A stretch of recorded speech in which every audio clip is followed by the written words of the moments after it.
The Talladega Superspeedway is often cited by NASCAR fans as their favorite track in many regards. This is in large part due to the unpredictability of the competition there and the leveling of the playing field to the point that just about anyone could lead or win there. And this was put on full display in 2010 in the Aaron's 499. Leading into the race weekend, it seemed that there'd be another great Dega race. The year before, one of NASCAR's wildest finishes had occurred, with Carl Edwards flipping into the catch fence and then an unproven driver in Brad Keselowski driving to victory lane. Earlier in the year at the Daytona 500, the race ended in a heart-pounding finish that saw Jamie McMurray hold off a hard-charging Dale Earnhardt Jr. So yeah, the stage was set for another banger even before the weekend began. Then, add to the fact that the field would be set by points due to qualifying and all Saturday events being rained out, and you had the stage set with no preparation. So the race started, and immediately race strategies began to play out. Jamie McMurray pulled out of line early and played it safe in the rear. Meanwhile, up front, the winning play of the day was at work.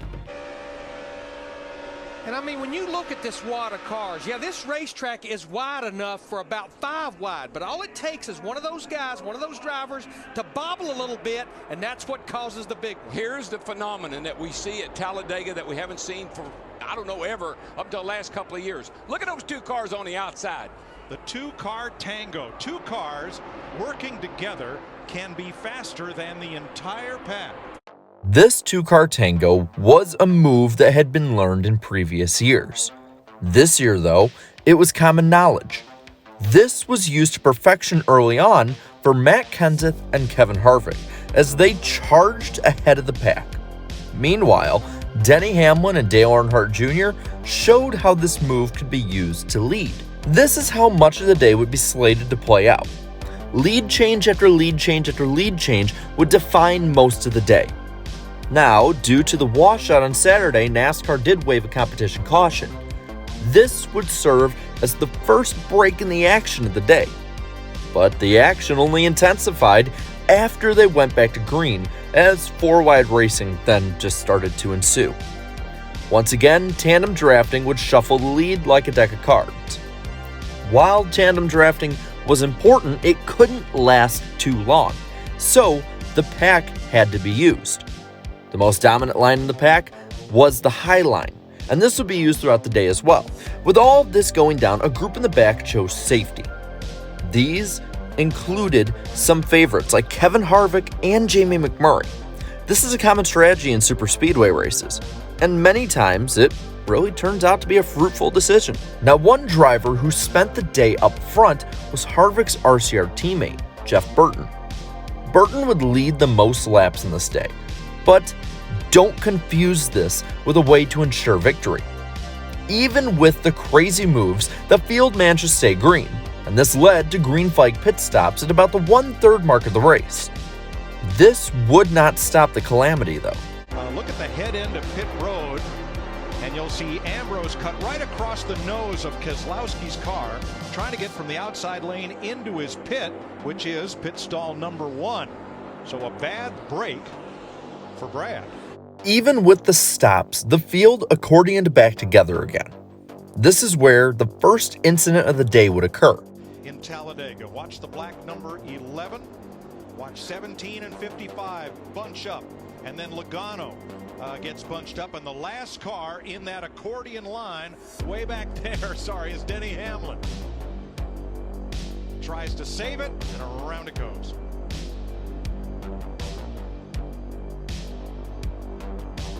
Now this only led to more calamity. Truck Sam Hornish, the 77. He got into And Elliott Sadler was involved. Menard, Stremme, and Kenseth. here. We see the yellow cars up on the outside there. Way up high, the yellow car, that's Sauter. And around he goes. Looks like that's off the bumper bumper of Kyle Busch. Yep. And of course, all these other guys down here on the inside. There's a lot of cars bouncing off of each other. Matt Kenseth gets a good bit of damage. Sauter is okay. He's put the window net down, signaling emergency crews that he's all right. This caution, more or less, served as an unofficial halftime. And with these laps clicking off, different outlooks on strategy emerged. Even if we give up track position, I mean, I don't think it's going to matter. But I think you're going to want your car to drive pretty good with these guys pushing you hard. Yeah, 10-4. 10-4. Yeah, my plan is going to be anytime we have a yellow to put your 4 on it later in the race. On the green, I only put rights on it just because if we have any sort of problem or mistake, we're still going to be in the pack. I like that plan. That plan is perfect. That's all I'm saying is that if we get a caution at the right time, you know, and we have an opportunity to take 4, even if we give up track position, let's do it. Now, you might think this question's ridiculous, but I'm going to ask it anyway. What do you think about the 4 tires versus no tires versus 2 tires as the race goes on? Tires don't mean nothing to me. Between no incidents and such, that would have to be put on the back burner. With under 70 to go, the field lined up in a train, passing by laps safely in a strategic play to merely get to the finish. But as is the same with the lead, it didn't last long. With under 60 to go, the pack began to once again squish together. While survival is important, so too is placing yourself in position to pounce. With 43 to go, once again, green flag stops commenced. And aside from Casey Kane missing the pits, there was no casualties in these stops. The racing and lap count began to be less and less patient as the race broke a record. 26 laps to go. Folks, you are watching the most competitive race in the 60-plus year history of NASCAR. 29 different leaders, 86 different lead changes, and we're far from done. With 26 laps to spare, the event was the most competitive one ever. The countless lead changes would need to be halted though, as the field yet again played it safe, with Jeff Burton leading the single file line until a caution struck with 12 to go. Most of the field came into pit due to the new green-white checker rule that allotted up to 3 attempts at a green-white checker. But even with the risk, others like Jamie McMurray, Greg Biffle, and Kevin Harvick all stayed out. With 8 to go, Smoke and Junebug hooked up to go to the front. I think the thing that you got to be able to do, though, is you got to be able to sit here and wait just a little bit longer if you're in that outside line. Whoa! Yeah. Biffle tried to force his way into the outside around the McMurray into one, but didn't quite make it. But look at that, Dale Jr. in the 88 pushing Tony Stewart to 14 to the lead. That outside line is going to prevail. I'm telling you, there's so many of them out there, and you're down on that bottom by yourself. But can they run that tightly packed together for 6.5 more laps, or is something going to have to give? Boy, Jeff Gowan in the 24 just got forced all the way down on the apron. He's going to get really that 48 slide car right there. Just got knocked out of line, lost his momentum. And it's Stewart and Jr. versus McMurray, Biffle, Montoya. Trouble, front straightaway in the trial, but it's Jeff Burton, Jeff Gordon, and Scott Speed. Something was going on with that group back there. There was a couple of them falling backwards when they went through 3 and 4.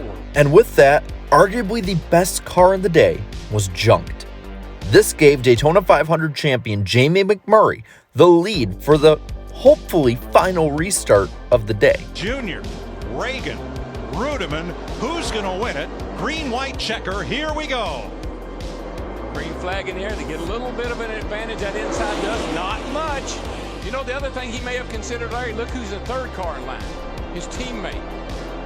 And it is the inside line that goes. And they just slid up in front of Tony Stewart in the 14 and Junior in the 88. That's what they needed to do, protect the bottom and then slide up through 1 and 2. I'm almost certain McMurray knew that Biffle would go wherever he went. He wasn't so sure about Junior or Tony Stewart. Drag race. Down the back straightaway. Now it's cat and mouse. Who's going to go? Who's going to go where? If the leader takes the white flag under green, the next flag will end the race. Oh, around goes Newman. Newman up into Logano. 5 cars into the wall. 7. Caution. Caution is out. The race is not complete. Not complete. Without reaching the white flag, the first attempt at a green-white checkered finish would not be the last. Up front, the leaders did everything under the sun to save fuel. Once again, the green flag flew on a green-white checkered finish.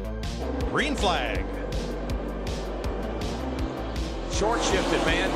Get it into high gear as soon as you can. That'll save a little bit.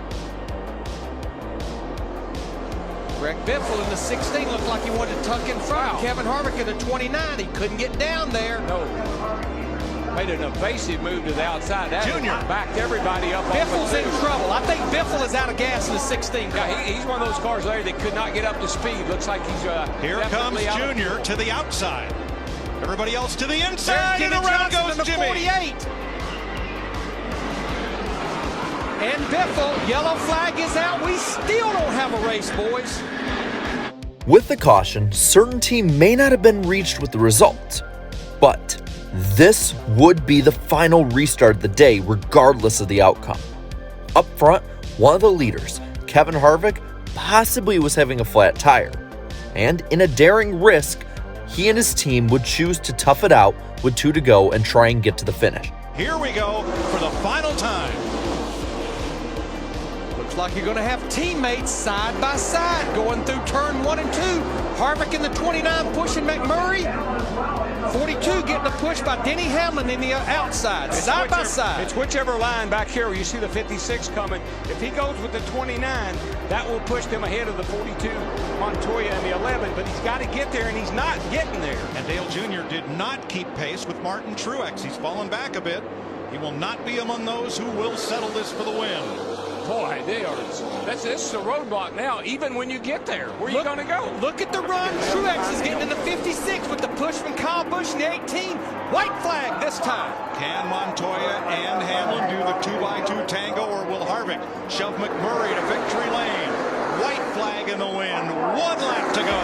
ECR engines at the front of the field working together and looking good. The big question, both those guys, they have to be on fumes as far as fuel, the 1 and the 29. I don't like that. There's a little bit nervous getting a big lead out here. You got to be careful, but with these guys 2 by 2 behind them, it might work. Staying to the inside, the 2 leaders have no drafting help, but they are scooting away from the pack. 3 corners to go. Now Harvick, he'll keep pushing him, and he'll get over here to the tri-oval, try to make the slingshot on him. As soon as he knows that he doesn't have to worry about that 3rd place car of Montoya, he probably will try to make the move, although I don't know if it'll do him any good or not. Last chance through the trial. Here he comes! Here they come! Here they come! He got him! It's Harvick! He got him! He timed it perfect! He got him! Mister, where did he come from? Once again in his career, Kevin Harvick would nab a clutch victory. The margin of that victory? 0.11 of a second. The race itself proved to be the most competitive in NASCAR history. The lead swapped hands 88 times between 29 drivers. The amount of lead changes would nearly be matched in the fall of 2010 at 87 before being hit a year later in the 2011 Aaron's 499 at 88 lead changes again. To this day, the mark of 88 lead changes still stands as a record. And with that, I'll give this one to you. Do you think there will ever be a race to match this one in competitiveness? Let me know down in the comments below. While you're at it, leave a like in this video, share this video, and subscribe to my channel for more great NASCAR content. And until next time, have a good one.